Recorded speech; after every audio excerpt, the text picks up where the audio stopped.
വിശദമായ വാർത്തകളിലേക്ക്. ഉറിയിലെ സൈനിക കേന്ദ്രത്തിലുണ്ടായ ഭീകരാക്രമണത്തിൽ കൊല്ലപ്പെട്ടത് 17 സൈനികർ തന്നെയെന്ന് പ്രതിരോധ മന്ത്രാലയം.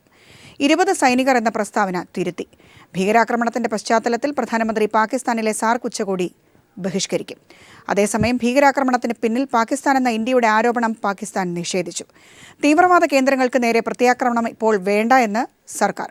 വിഷയം അന്താരാഷ്ട്ര തലത്തിൽ ഉന്നയിക്കാനും തീരുമാനിച്ചു. തീവ്രവാദ കേന്ദ്രങ്ങൾക്ക് നേരെ അടിയന്തര സൈനിക നടപടി വേണമെന്ന് സൈന്യം ആവശ്യപ്പെട്ടതിന് പിന്നാലെയാണ് ഉന്നതതല യോഗം ദില്ലിയിൽ ചേർന്നത്.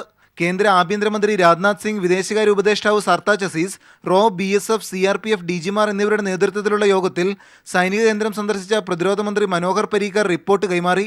പ്രാദേശികമായ സഹായങ്ങൾ ഭീകരർക്ക് ലഭിച്ചതായാണ് കണ്ടെത്തൽ.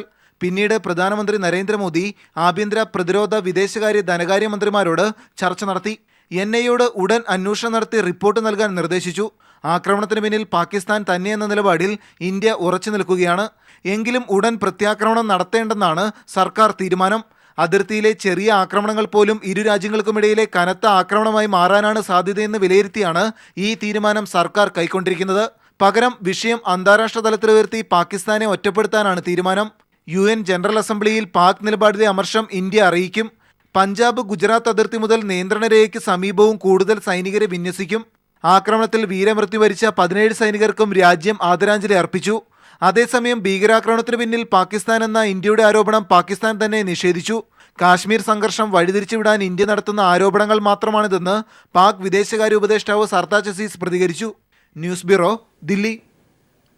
ഉറിയിലെ സൈനിക കേന്ദ്രത്തിൽ പ്രവേശിക്കാൻ ഭീകരർക്ക് വഴിയൊരുക്കിയത് സൈനിക കേന്ദ്രത്തിലെ തകർന്ന കമ്പിവേലിയും നിയന്ത്രണ രേഖയിലെ സൈനികരുടെ ജാഗ്രതക്കുറവും. ക്യാമ്പിൽ പുറംജോലിയിലുണ്ടായിരുന്ന ആൾ ക്യാമ്പിനകത്തെ വിവരങ്ങൾ ഭീകരർക്ക് കൈമാറിയതായാണ് വിവരം. കേന്ദ്ര ആഭ്യന്തര മന്ത്രാലയത്തിന് ലഭിച്ച റിപ്പോർട്ടിലും ഇക്കാര്യം സൂചിപ്പിക്കുന്നുണ്ട്.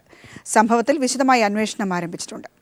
സാധാരണയുള്ള പ്രവർത്തന രീതിയിലാണ് 4 ജെയ്ഷെ മുഹമ്മദ് ഭീകരരും രാജ്യത്ത് ഏറ്റവും തന്ത്രപ്രധാന സുരക്ഷയുള്ള സൈനിക കേന്ദ്രത്തിലെത്തിയത്. നിയന്ത്രണ രേഖയിൽ കാവൽ നിന്നവരുടെ ജാഗ്രത കുറവ് കാരണം ഭീകരർക്ക് വേഗം ലക്ഷ്യസ്ഥാനത്തെത്താനായി. ഉറിക്ക് സമീപം സൈനിക കേന്ദ്രത്തിൽ നിന്ന് അധികം അകലെയല്ലാത്തിടത്താണ് 4 ഭീകരരും നിയന്ത്രണ രേഖ മുറിച്ചു കടന്നത്. പിന്നീട് സൈനിക കേന്ദ്രത്തിലെ കമ്പിവേലി മുറിച്ചു കടന്നാണ് ഭീകരർ കേന്ദ്രത്തിനകത്ത് കടന്നത്. ഈ കമ്പിവേലി കൃത്യമായി നന്നാക്കാതിരുന്നത് ഭീകരർക്ക് സൈനിക കേന്ദ്രത്തിനകത്ത് പ്രവേശിക്കുന്നതിന് വഴിയൊരുക്കി. ക്യാമ്പിൽ പുറംജോലിയിൽ ഏർപ്പെട്ടിരുന്ന ഒരാളുടെ സഹായം ഭീകരർക്ക് ലഭിച്ചിരുന്നുവെന്ന സൂചനയും സൈന്യത്തിന് ലഭിച്ചു. സൈനിക കൂടാരങ്ങൾ എവിടെയൊക്കെയുണ്ടെന്നും ഏതൊക്കെ കൂടാരങ്ങളിൽ സൈനികർ ഉണ്ടെന്നുമുള്ള വിവരങ്ങൾ ഇയാൾ നൽകിയിട്ടുണ്ടെന്നാണ് സൈന്യത്തിന് ലഭിച്ച സൂചന. ഈ വീഴ്ച ഉൾപ്പെടെ വിശദമായ അന്വേഷണം നടത്താനാണ് കേന്ദ്ര ആഭ്യന്തര മന്ത്രാലയത്തിന്റെ തീരുമാനം. News bureau, Delhi. കാവേരി നദിയിൽ നിന്നും തമിഴ്നാടിന് 3000 ക്യൂസെക്സ് ജലം പ്രതിദിനം നൽകാൻ കാവേരി മേൽനോട്ട സമിതി നിർദ്ദേശം നൽകി. ബുധനാഴ്ച മുതൽ 30-ാം തീയതി വരെ ജലം നൽകണം. കർണാടകയും തമിഴ്നാടും നൽകിയ ജലസ്രോതസ്സുകളുടെ അടിസ്ഥാനത്തിലാണ് മേൽനോട്ട സമിതിയുടെ തീരുമാനം. 12000 ക്യൂസെക്സ് ജലം തമിഴ്നാടിന് നൽകാൻ നേരത്തെ സുപ്രീംകോടതി ഇടക്കാല ഉത്തരവിട്ടിരുന്നു. കാവേരി നദീജല വിതരണത്തിന് മേൽനോട്ടം വഹിക്കാൻ നേരത്തെ സുപ്രീംകോടതി നിയോഗിച്ച സമിതിയാണ് കാവേരി മേൽനോട്ട സമിതി. കാവേരി ജലത്തിന്റെ ഉപഭോഗം, കാവേരി തടങ്ങളിൽ കഴിഞ്ഞ 3 പതിറ്റാണ്ടിനിടെയുണ്ടായ മഴയുടെ അളവ്, ഇവയുടെ വ്യതിയാനം തുടങ്ങിയവയെക്കുറിച്ച് കർണാടകയും തമിഴ്നാട് നൽകിയ വിവരങ്ങൾ പരിശോധിച്ചാണ് വിട്ടു നൽകേണ്ട ജലത്തിന്റെ അളവ് മേൽനോട്ട സമിതി തീരുമാനിച്ചത്. ഇതുപ്രകാരം പ്രതിദിനം 3000 ക്യൂസെക്സ് ജലം കർണാടകം കാവേരിയിൽ നിന്നും തമിഴ്നാടിന് വിട്ടു നൽകണം. 11 ദിവസത്തേക്കാണ് ജലം നൽകേണ്ടത്. ജലത്തിന്റെ അളവ് കുറച്ചത് തമിഴ്നാടിനെ പ്രകോപിപ്പിക്കാൻ സാധ്യതയുണ്ട്. നേരത്തെ സുപ്രീംകോടതി 12000 ക്യൂസെക്സ് ജലം തമിഴ്നാട് നൽകാൻ ഇടക്കാല ഉത്തരവിട്ടിരുന്നു. ഇതിൽ പരാതികളുണ്ടെങ്കിൽ കാവേരി മേൽനോട്ട സമിതിയെ സമീപിക്കാനും ആവശ്യപ്പെട്ടിരുന്നു. സുരക്ഷ മുൻനിർത്തി കർണാടക, തമിഴ്നാട് അതിർത്തി ഭാഗങ്ങളിൽ കൂടുതൽ സുരക്ഷാ സേനയെ വിന്യസിച്ചിട്ടുണ്ട്. News bureau, Delhi. കേരളത്തിൽ RSSും BJPയും വ്യാപക അക്രമം അഴിച്ചുവിടുകയാണെന്ന് CPM general secretary Sitaram Yechury പറഞ്ഞു. ഇത് മറച്ചുവെക്കാൻ ഇടതുപക്ഷത്തിനെതിരെ BJP വ്യാജ പ്രചരണങ്ങൾ നടത്തുകയാണെന്നും ജനറൽ സെക്രട്ടറി ചൂണ്ടിക്കാട്ടി. ദില്ലിയിൽ ചേർന്ന CPM കേന്ദ്ര കമ്മിറ്റി യോഗം 6-ന് കർമ്മ പരിപാടികൾക്കും രൂപം നൽകി. In Kerala, for instance, the RSS BJP mounted an all over the state attack against the CPM and its cadre.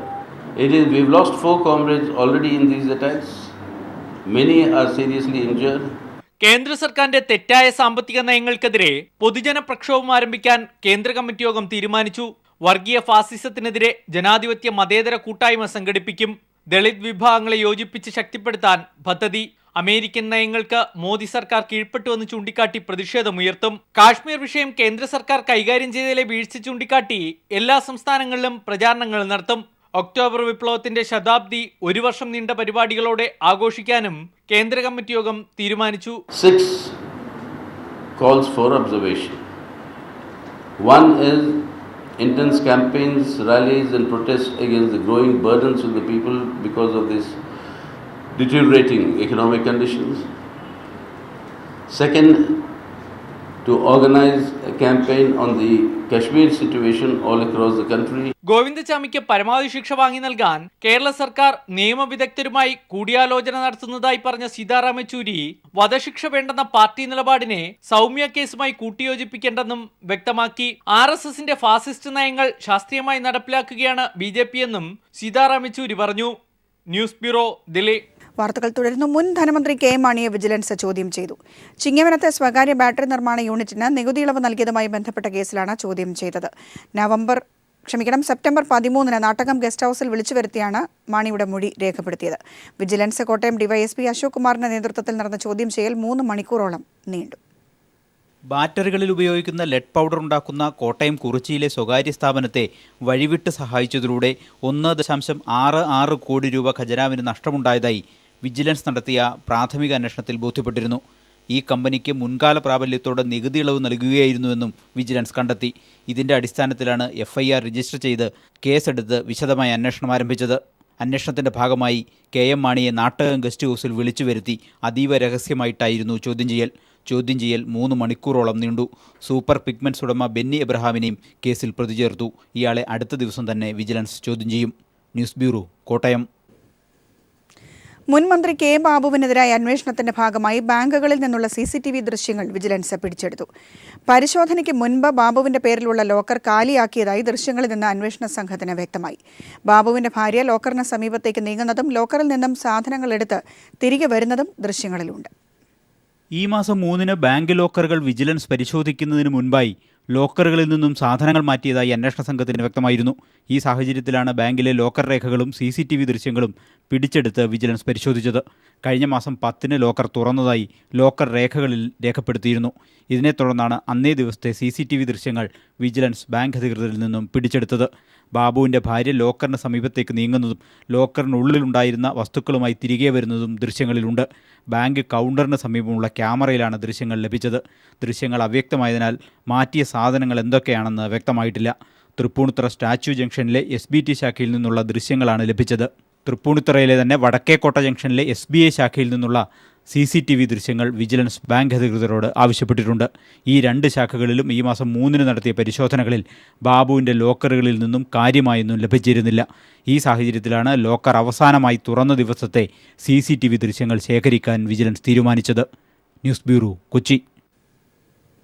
തെരുവ് നായ്ക്കളെ കൊല്ലാൻ നേതൃത്വം നൽകിയ ജോസ് മാവേലിയെ അറസ്റ്റ് ചെയ്തു. നെടുമ്പാശ്ശേരി പോലീസാണ് അറസ്റ്റ് ചെയ്തത്. വിവരങ്ങളുമായി അലക്സ് ചേരുകയാണ്. അലക്സ്, വിവരങ്ങൾ.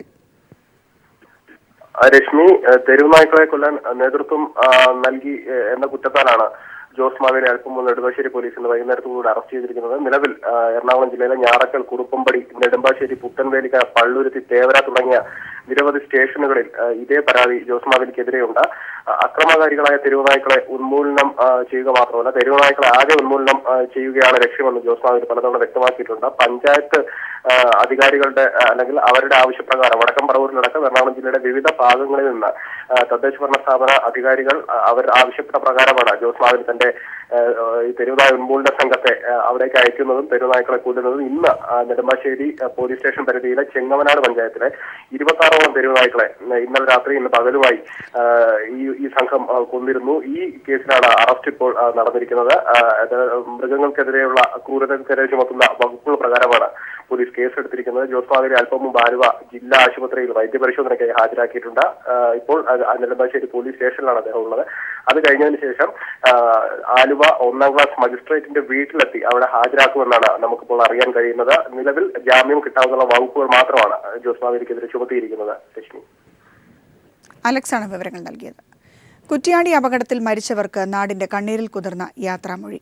മരുതോങ്കര കോതോട്ടെ പൊതുദർശനത്തിന് ശേഷം പാറയ്ക്കൽ രജീഷ്, ഷൈജൻ എന്നിവരുടെ മൃതദേഹങ്ങൾ സംസ്കരിച്ചു. അക്ഷയരാജിന്റെ സംസ്കാരം നാളെയാണ്. കുറ്റ്യാടിയിലെ മരുതോങ്കര കോതോടായിരുന്നു പൊതുദർശനം. നൂറുകണക്കിന് പേരാണ് അന്ത്യോപചാരമർപ്പിക്കാൻ കോതോടെത്തിയത്. പ്രിയ സുഹൃത്തുക്കളുടെ മൃതദേഹം കണ്ടതോടെ മരുതോങ്കര അക്ഷരാർത്ഥത്തിൽ വിങ്ങിപ്പൊട്ടി. കുറ്റ്യാടി താലൂക്ക് ആശുപത്രിയിൽ നിന്ന് പോസ്റ്റ്മോർട്ടം പൂർത്തിയാക്കി 3 മണിയോടെയാണ് മൃതദേഹങ്ങൾ ജന്മദേശത്തെത്തിച്ചത്. മന്ത്രിമാരായ AK Saseendran, E Chandrasekharan, TP Ramakrishnan, Kadannappally Ramachandran തുടങ്ങിയവരും മൃതദേഹങ്ങൾക്ക് അന്ത്യാഭിവാദ്യമർപ്പിച്ചു. MLA മാർ, പൗരപ്രമുഖർ, സാംസ്കാരിക പ്രവർത്തകർ തുടങ്ങിയവരും അന്ത്യകർമ്മങ്ങൾക്ക് സാക്ഷ്യം വഹിക്കാനെത്തി.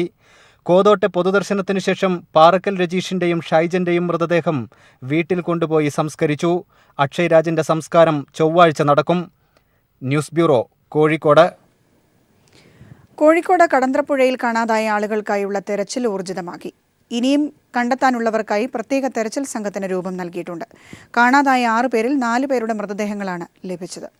നാട്ടുകാർ, പോലീസ്, അഗ്നിശമന സേന, ദേശീയ ദുരന്ത നിവാരണ സേന എന്നിവരുടെ കൂട്ടമായ തിരച്ചിലാണ് മൃതദേഹങ്ങൾ കണ്ടെത്തിയത്. 6 പേരിൽ ഇനിയും കണ്ടെത്താനുള്ളവർക്കായി 4 വിഭാഗങ്ങളിലായി 11 പേരടങ്ങുന്ന തിരച്ചിൽ സംഘത്തിന് രൂപം നൽകിയിട്ടുണ്ട്. പൂഴിത്തോട് ചെറുകിട വൈദ്യുതി പദ്ധതിയുടെ താഴഭാഗത്തായാണ് സംഘം തെരച്ചിൽ നടത്തുന്നത്. മുഖ്യമന്ത്രിയുടെ നിർദ്ദേശപ്രകാരം മന്ത്രിമാരായ TP Ramakrishnan, AK Saseendran, Kadannappally Ramachandran, E Chandrasekharan തുടങ്ങിയ മന്ത്രിമാർ തെരച്ചിൽ നിയന്ത്രിക്കാനായി സ്ഥലത്ത് എത്തിയിരുന്നു. പൂഴിത്തോട് വനമേഖലയിൽ മഴ പെയ്തത് ഏറെ നേരം തിരച്ചിലിനെ പ്രതികൂലമായി ബാധിച്ചു. കടന്ത്രപ്പുഴയിൽ മലവെള്ളപ്പാച്ചിലിന് ഇത് സാധ്യതയുണ്ടാക്കുമെന്നും തീരവാസികൾ ജാഗ്രത പാലിക്കണമെന്നും മുന്നറിയിപ്പും നൽകി. ചെമ്പനോട, സെൻട്രൽ മുക്ക്, പൂഴിത്തോട് ചെറുകിട വൈദ്യുത പദ്ധതി പ്രദേശം കേന്ദ്രീകരിച്ചാണ് ഇപ്പോൾ തിരച്ചിൽ പുരോഗമിക്കുന്നത്. അതിശക്തമായ മലവെള്ളപ്പാച്ചിലും പാറക്കെട്ടും ഇടയ്ക്കിടെ പെയ്ത മഴയുമാണ് രക്ഷാപ്രവർത്തനത്തിന് ഏറ്റവും കൂടുതൽ തടസ്സമായി നിന്നത്. ഇനിയും കണ്ടുകെട്ടാനുള്ള ആളുകൾക്കായി തിരച്ചിൽ തുടരുമ്പോഴും രോഷാകുലനായി തന്നെ ഒഴുകുകയാണ് ഈ പുഴ. ക്യാമറാമാൻ അനിൽ കല്യാശ്ശേരിക്കൊപ്പം മേഘമാധവൻ, കോഴിക്കോട്. തിരികെ വാർത്തകളിലേക്ക്. 2ാം മാറാട് കലാപം സംബന്ധിച്ച അന്വേഷണം CBIക്ക് വിടുന്നതിൽ എതിർപ്പില്ലെന്ന് സംസ്ഥാന സർക്കാർ ഹൈക്കോടതിയെ അറിയിച്ചു. അന്വേഷണം ഏറ്റെടുക്കാൻ തയ്യാറാണെന്ന് CBI കോടതിയെ അറിയിച്ച സാഹചര്യത്തിലാണ് സംസ്ഥാന സർക്കാരിന്റെ നിലപാട് ഹൈക്കോടതി ആരാഞ്ഞത്. 2003 മെയ് 2 നടന്ന മാറാട് കൂട്ടക്കൊലയ്ക്ക് പിന്നിലെ ഗൂഢാലോചന കേന്ദ്ര ഏജൻസി അന്വേഷിക്കണമെന്നാവശ്യപ്പെട്ട് കോഴിക്കോട് സ്വദേശി കോളക്കാടൻ മൂസഹാജിയാണ് ഹൈക്കോടതിയെ സമീപിച്ചിരുന്നത്. അന്വേഷണം ഏറ്റെടുക്കുന്നതിന് തയ്യാറാണെന്ന് 2 ആഴ്ച മുമ്പ് CBI ഹൈക്കോടതിയെ അറിയിച്ചിരുന്നു. സംസ്ഥാന സർക്കാരിനോട് കോടതി നിലപാട് ആരാഞ്ഞ സാഹചര്യത്തിലാണ് CBIക്ക് വിടുന്നതിൽ എതിർപ്പില്ലെന്ന നിലപാട് കോടതിയെ സംസ്ഥാന സർക്കാർ അറിയിച്ചത്. ഇപ്പോൾ ക്രൈംബ്രാഞ്ചിന്റെ കൈവശമുള്ള കേസ് CBIക്ക് കൈമാറുന്നതിൽ എതിർപ്പില്ല. ഇക്കാര്യത്തിൽ വിശദമായ അന്വേഷണം ആവശ്യമാണെന്ന നിലപാടും സർക്കാർ കോടതിയെ അറിയിച്ചു. കലാപത്തിന്റെ വിവിധ വശങ്ങൾ സംബന്ധിച്ച് വിശദമായ അന്വേഷണം വേണമെന്ന് ജസ്റ്റിസ് തോമസ് P. ജോസഫ് അധ്യക്ഷനായ ജുഡീഷ്യൽ കമ്മീഷനും നിർദ്ദേശിച്ചിരുന്നു. മുൻപ് പല കോണുകളിൽ നിന്നുയർന്ന ആവശ്യം UDF സർക്കാരുകൾ പരിഗണിച്ചിരുന്നില്ല. LDF സർക്കാർ അനുകൂല നിലപാട് സ്വീകരിച്ചെങ്കിലും കേന്ദ്രം ഭരിച്ചിരുന്ന UPA സർക്കാർ അന്ന് എതിർ നിലപാടെടുക്കുകയായിരുന്നു. എന്നാൽ കേന്ദ്രത്തിൽ ഭരണമാറ്റത്തോടെ CBI നിലപാട് പുനഃപരിശോധിക്കാൻ തയ്യാറാവുകയായിരുന്നു. ഇതോടെ മാറാട് കേസിൽ CBI അന്വേഷണത്തിനുള്ള സാധ്യത തെളിയുകയാണ്. News bureau, Kochi.